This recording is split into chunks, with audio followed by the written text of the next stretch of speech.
Hey, what's up? My name's Josh. I've built and sold 4 companies. I help local small business owners make a lot more money, starting with their brain, right? Because you can make money with your back in the sweat of your brow, and that's honorable, but you can make a lot of money with your brain. What's the difference between people that are just surviving versus people that are thriving? Well, I think there's lots of differences. For me, I got married at 20 years old, lived in a trailer park when I started my first local service business. I cleaned people's windows. I would knock on doors. I thought it was really wild that people would give me money to squeegee dirt off of glass. It broke my brain. I'm like, why are you paying for this? It's instantly going to get dirty again. I wasn't my customer, but people kept paying me for it. And when I think about who I was back then, there's so many differences and there's so many similarities. I had similar cheesy jokes, right? I was devastatingly handsome then, just like I am now. Hey, babe, just saying hi. No, I'm just kidding. Who I was kind of the same, but what I thought was true and what I believed today is totally different than what it was back then, right? It's normal. It's evolution. And then because I've worked with over 1,000 small business owners, I've become a professional dot connector in terms of patterns of why people get stuck. And there's lots of different reasons, but one of them is because people don't understand that what got you here won't get you there. Another way to think of this is if nothing changes, nothing changes. If you continue to do the things that you've done and think the thoughts that you've thought, did I say that right? Then nothing will fundamentally change. You might have nominal incremental growth over time, which is great. And that's the story for a lot of family companies because they have integrity and they make a great apple pie, their little family diner. It will survive, but it never thrives. They're not going to be buying Lamborghinis and building orphanages and going on $50,000 family vacations or whatever it is that they would dream of doing because they haven't leveled up how they think or they haven't leveled up what they do. And so I want to talk about monopoly money and the way that you view dollars and the way that I viewed dollars in the early days versus how I view them now. This is pretty simple, but I think it could be huge maybe for you. And I hope that it is. So you got to realize when you're small and you're in survival mode, you view every dollar as like nutrition. It's food. It's oxygen.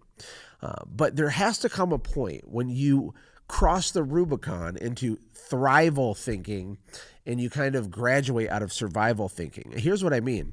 If you have a little business and you're doing $100,000 a year, 2, 3, 4, 500,000 a year, not a lot of revenue, but it's enough to kind of take care of your needs at a basic level, you have to at some point draw a line in the sand and then make a commitment to yourself that from today forward, I'm going to view any and all money above my base where I am now, any and all money above that is monopoly money. It's a game.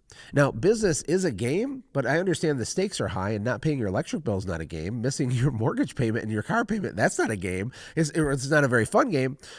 But what I see is people scale their lifestyle with their business and it never stops. And because people choose to do this, they get stuck in perpetuity forever. It's like a Groundhog's Day of bad results and it's pain and it's stressful. And let's say you do $200,000-300,000 in revenue and you have a basic middle-class income that you can extract out of that. And then you catch a break. You get a couple big clients and you do $500,000 the next year.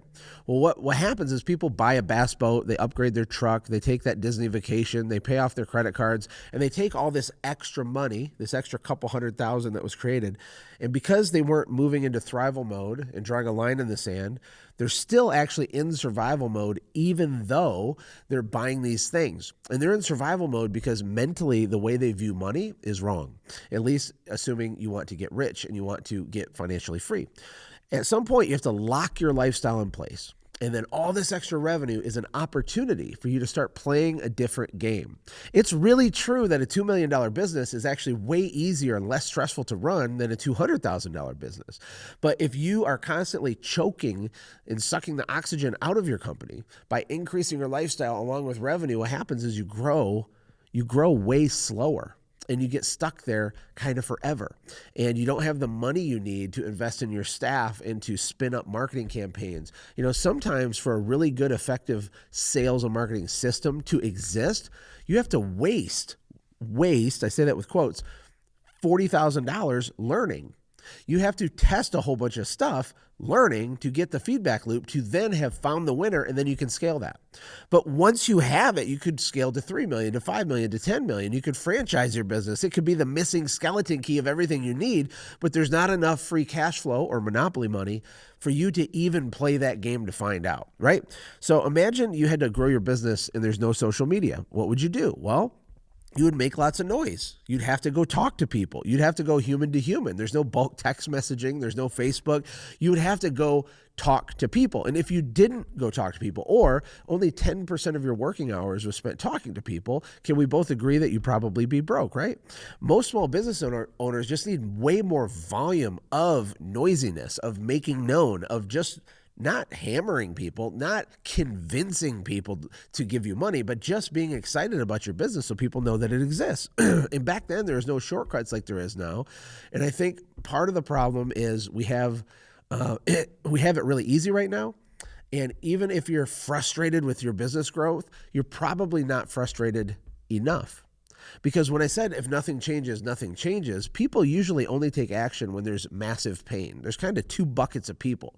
There's the super high achiever, weirdo fighter jet people, and they take action just because they want to be one of the 1%. They have an internal fire in their belly that they can't put out, and they take action because of their own inner dissatisfaction with their self. They're always disappointed. I can do more. How do I do more? How do I do more? But those personality types only represent a small sliver of the population. Everybody else, even the ones that complain and say that their business isn't working, they're kind of like, okay.